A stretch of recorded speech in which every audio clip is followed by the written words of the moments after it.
What's up, guys? I want to talk about a pretty important subject today, and that is of concussions. Since BJJ is a contact sport, the likelihood of getting concussions is pretty good. So first I'm going to read right here from the Mayo Clinic site, and just going to talk about just kind of the definition.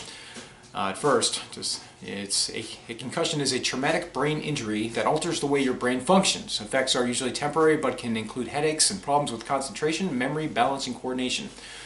Although concussions usually are caused by a blow to the head, they can also occur when the head and upper body are violently shaken, like takedowns. Okay, so these injuries can cause a loss of consciousness, but most concussions do not. Because of this, some people have concussions and do not realize it. Concussions are common, particularly if you play a contact sport such as football. But every concussion injures your brain to some extent. The injury needs time and rest to heal properly. Most concussive traumatic brain injuries are mild, and people usually recover fully. Okay, and let's talk about some of the symptoms here. Again, I'm going to leave this down below so you guys can check it out. And there's tons of more information on this on the Mayo Clinic site as well. But I just want to kind of get to the absolute need-to-know stuff at this point, at least. Okay. So some of the symptoms: headache or a feeling of pressure in the head, temporary loss of consciousness, confusion or feeling as if in a fog, amnesia surrounding the traumatic event, dizziness or seeing stars, ringing in the ears, nausea, vomiting, slurred speech, delayed response to questions, appearing dazed, fatigue. And some symptoms of concussions may be immediate or delayed in onset by hours or days after injury, such as concentration and memory complaints, irritability and other personality changes, sensitivity to light and noise, sleep disturbances, psychological adjustment problems and depression, and disorders of taste and smell. All right, I'm going to kind of add a little bit to that, that last one, that symptom. I actually, on numerous concussions I've had, it's the taste and smell. It was immediate impact. For whatever reason, it seems like most of the time I suffered concussion, I immediately smelled roses. I don't know, strange as that sounds, but it's kind of a pleasant thing, but certainly not a good thing that all of a sudden there's not a rose in sight. And I don't work in a flower store, and I'm smelling roses. So, all right.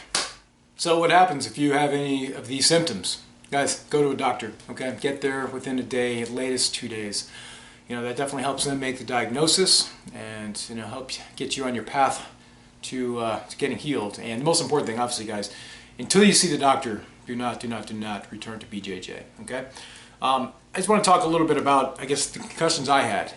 The first one I was pretty young. I mean, I think I was third grade or something, so I was probably 8 years old, and it's the first time I remember having a concussion, at least. I grew up actually in the northeast of the United States, that is, and during the winter, not a hell of a lot to do except winter type sports. Play hockey, skiing, I guess, and one time after a snowstorm I went sledding, and it was actually the sledding hill we were on was pretty icy, actually. Really, it was a pretty messed up situation, but we were able to go really, really fast. And we're on those like a toboggan things. I don't know, that's at least we call them. Where you have multiple people on. It's like a sled with multiple people. There's really no brakes on or anything. So I was in the front, and going down this hill, and man, we're going fast. And something happened where I got caught. There was some line that kind of ran up and down the sides. I got my foot caught in it, and everyone else bailed at the bottom of the hill, and we're just pretty much max speed, and I got caught on it, and I hit a stone. We hit a stone wall on the toboggan, and I went face first into it. I don't remember the actual impact and those type of things. I remember standing up and really out of it, man. Really, dazed. And then I looked up to the sky. I remember seeing it all twirl around because there's like branches above me and everything. I could see it just all start twirling around like that. And I literally just fell back, just, just, and as odd as that sounds, but that's what happened. That's what I did. So it was messed up. That was the first time I ever had it. I'd been diagnosed. I went to the hospital. My whole face was really messed up and scratched up and bloody from hitting a stone wall. And you know, and I didn't even think of the concussion part, but they diagnosed me with that as well. Thankfully, the doctor had enough insight. You know, I was just, you know, I guess you're a little kid and stuff. It's like, oh yeah, my whole head hurts. You don't realize my brain. You know, it's actually a brain injury, which a concussion is. And then, all right, put it this way: when I played football, I mean, concussions were sort of taken seriously, but not to the extent as they are now these days. And I'd like to think if I had as much information back then, not that I'm ancient or anything, guys, but you know, certainly it's when I played football in high school and college, concussions were looked at as serious, but not as they are today, thankfully, which I'm glad there's been a lot of changes in the way things are done, like in football. But anyhow, so I got this happened early in the season or something. I think it was actually at a practice, and just a massive helmet-on-helmet contact with our fullback, and who was a enormous guy, 6'3", about 260 pounds. And I was out of it, man. Again, smelled roses, and just, you know, just really dazed. I remember getting up and everything. I kind of shook it off like an idiot, and just whatever. Just I'm like, you know, just you don't want to be injured, right? When you play any type of sport, anyone does. It doesn't. You want to play, and I knew, you know, I don't know. I knew I had a concussion, but I also knew that if I sat out for the amount of weeks it was going to take, that, you know, here I am going to get leapfrogged by freshmen and stuff like that on the depth chart. So I did the stupid thing and continued to play. I played that entire season. I had a headache the entire year, okay? I'm not joking when I say this. It felt like one of those, you know, you're slightly hungover, you know, head hurts a little bit. That's how I felt for months on months on end, okay? Every time I took another hit to the head, I remember it's like, it hurt, okay, bad, but I continued to play, and it seemed to, you know, that it just sucked, right? I was bad. It was dumb of me. I knew better back then, even though concussions weren't taken as serious as they are now. I knew better, but I didn't want to, you know, say anything, and I kind of kept things quietly. I remember one of my trainers. She busted me after some time. I had to kind of, because every day in our trainer's room, there was like a basket of like those rip open packs of Advil, and I used to take, there's like two in each, and I used to take 2 packs a day before practice and throw them down and everything. And I remember one day she called me. She's like, you know what? She's like, I see you every day in here grabbing these packs. What's up with that? You know, so I just made something up because I had a shoulder injury.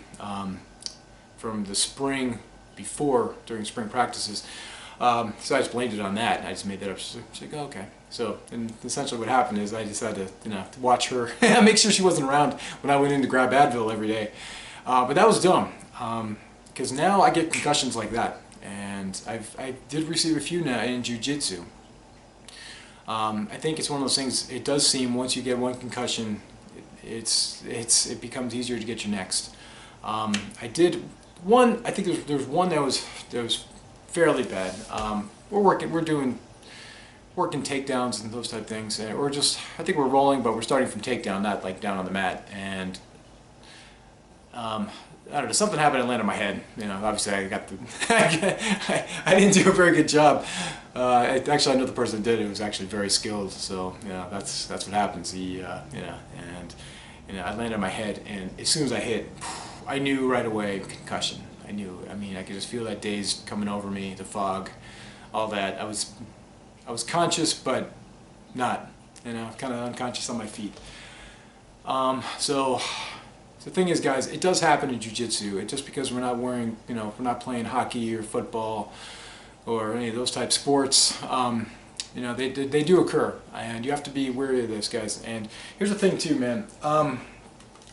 Made some notes here, but it's I shouldn't even have to because I know the symptoms, guys.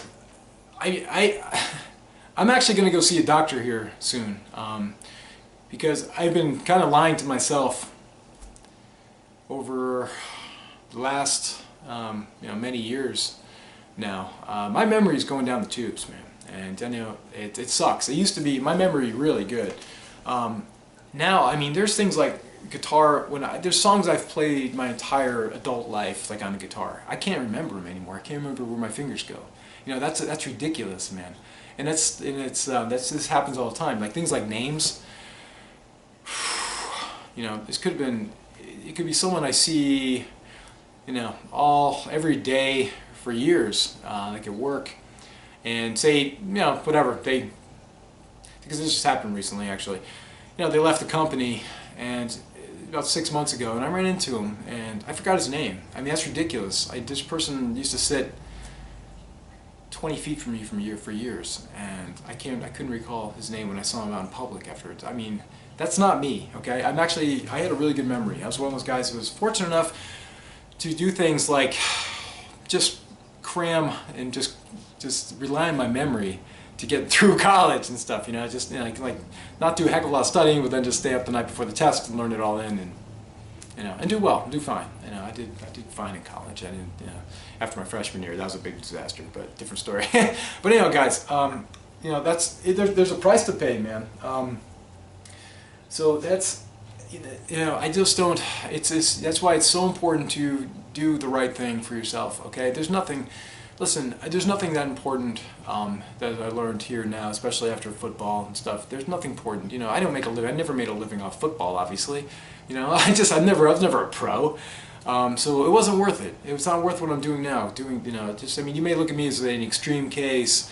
Oh yeah, well he shouldn't have. That was really dumb of him, and it was, of playing a whole season. Not letting his concussion heal or even say anything about it. Yeah, right. I know. I get that, but concussions do damage, and I'm paying the price now, and I don't know. I'm kind of, to be honest, I'm scared, man. I'm scared. I'm scared of going to this doctor here coming up. But whatever. I got to do the right thing too. I don't know if there's anything. From what I read, there's not probably a lot they can do, but at least if it's documented, and kind of go from there. And hopefully some things may change in the future, and be able to. And if I can even help with anything, it just kind of be another one of the case studies, one of the many that are out there. I'll be happy to do that as well. So listen, guys, if you have any of those symptoms, man, there's nothing good. I doubt you're getting paid to do this either. Okay, there's only like what? How many guys in this world make a living off jiu-jitsu, right? I know. I'm not talking about people that own schools. I'm talking about pros and stuff like that and training. They're just do that. We're talking a couple of dozen probably in the world that have enough maybe sponsors and stuff just to be able to do jiu-jitsu. And let's face it, man, they're probably not watching my channel. So if you're watching this channel, it's not worth it. All right. So if you have any of those symptoms, guys, get to the doctor ASAP. It's important, if you need an MRI, that's cool. I know they suck. I'm claustrophobic as fuck. I'm not even the open MRIs. I'm claustrophobic. It's kind of weird because I do BJJ, right? But sometimes you get that claustrophobia feeling. But anyhow, guys, so learn from a fool, because I did everything you shouldn't have done, and go from there. It's a much better. Again, look, I'm not ancient, right? I'm not some fucking, whatever. I'm not some 70-year-old guy saying, don't do this, kiddos. I'm by every definition a Gen Xer, okay? So that's not ancient quite yet. Getting there, I suppose. So, and if you're a young person, you're probably not too far away from where I'm at. So, anyway, guys, I just wanted to share my experiences with you, and I want to let you know that this is something that does occur in jiu-jitsu, because I've had them. Okay, I've had some minor ones, but the one I mentioned before is actually a pretty bad one. It kept me out for several weeks of jiu-jitsu. But there we have it. Anyways, guys, thanks for watching. If you have yet to subscribe to my channel, I would appreciate if you do so. Okay, sometimes, man, as crazy as it sounds, you got to listen to some guy on his couch. All right, I'll talk to you soon. Ooosss.